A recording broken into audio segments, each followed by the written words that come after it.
The main purpose of the Register of Requirements is to list all interested parties, that is, clients, partners, government agencies, the local community, and others, as well as what these interested parties require of you in terms of information security.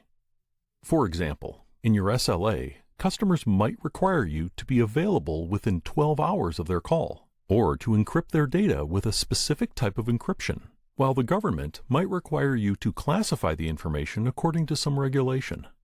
Once you know all of these requirements, you will know how to configure your information security.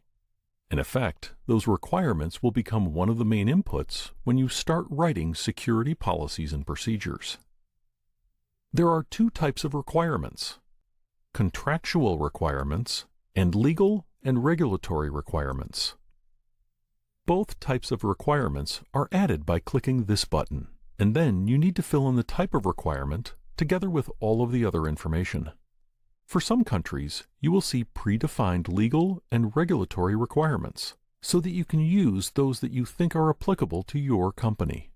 When filling out the description of the requirement, you can usually copy a clause from a regulation or an agreement. This way you will know exactly what you need to comply with. This description shouldn't be longer than a couple of sentences. If you have more text, this could mean you actually have several different requirements, so it would be better to open a couple of separate entries in your register for this purpose. Once you have entered all interested parties and their requirements, you can click Confirm Initial Requirements, and a PDF document called List of Legal, Regulatory, and Contractual Requirements will be created automatically in your Documents section.